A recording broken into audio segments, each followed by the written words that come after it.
सिंधुदुर्ग जिल्ह्यामध्ये मोठ्या प्रमाणात आंबा आणि काजूचं नुकसान यावर्षी झालेलं आहे आणि अस्मानी संकट या सिंधुदुर्ग जिल्ह्यातल्या आंबा बागायतदार शेतकऱ्यांवर आलेलं आहे.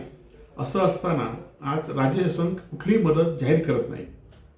या जिल्ह्याचे पालकमंत्री नितेश राणे यांनी काल पत्रकार परिषद घेऊन जे शेतकरी मोर्चा करतात आणि त्याचे नेतृत्व करतात त्यांच्यावर टीका केली, परंतु शासन पातळीवर मात्र कुठलीही मदत या शेतकऱ्यांना झाली नाही किंवा त्याची सुरुवात सुद्धा या ठिकाणी झाली नाही. आज शेतकऱ्यांची मागणी आहे की 12 तारखेला मोर्चा आपण काढणार आहोत, त्याआधी शासनाने मदत जाहीर करावी.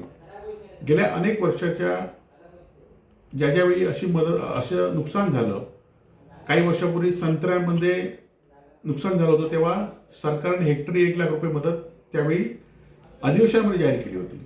आता बजेटचं अधिवेशन सुरू असताना सुद्धा काल मदत जाहीर झाली नाही आहे.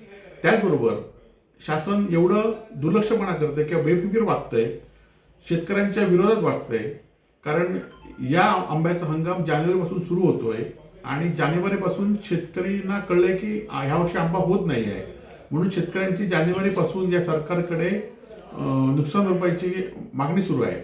परंतु या शासनाने आणि बेफिकीर असलेल्या या कृषी विभागाने फक्त शासनाने ही 2 महिने मागणी करून फक्त आता गेल्या 26 तारखेला नजरपाणी अहवालाचा अहवाल शासनाला पाठवला आहे. परंतु आता 26 तारीखपासून जवळजवळ आता 15 दिवस होत आले, तरी पण अजूनही पंचनामा करा म्हणून शासनाने नजरपाणी अहवाल झाल्यानंतर शासन प्रसिद्ध करतं की पंचनामे करा म्हणून, परंतु शासनाने कुठलेही आदेश पंचनाम्याचे दिले नाहीत.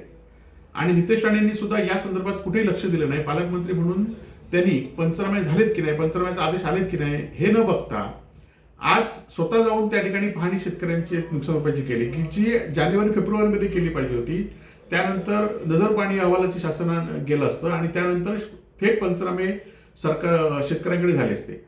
आता जानेवारी, फेब्रुवारी, मार्च आता संपत आला आहे आणि यावेळी जे नुकसान भरपाई होणार त्यांचं आता पंचनामे कसे काय करणार आहे. त्यामुळे आता आधी शासनाने युद्ध पातळीवर पहिले आधी पंचनाम्यासाठी आदेश देण्याचं आधी केलं पाहिजे. आणि 12 तारखेला शेतकऱ्यांचा मोर्चा आहे, त्या मोर्चाला आमचा सर्वांचा पाठिंबा आहे.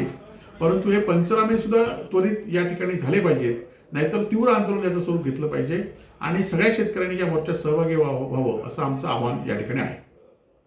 बाळ, फ्रीजमधून श्रीखंड काढ ना. आम्ही पूर्वी घरीच बनवायचो श्रीखंड, त्याची चवच वेगळी होती. आता काय सगळं रेडीमेड. आजी, हे श्रीखंड खाऊन बघ. आज तुझ्या आईनं घरीच बनवलं की काय?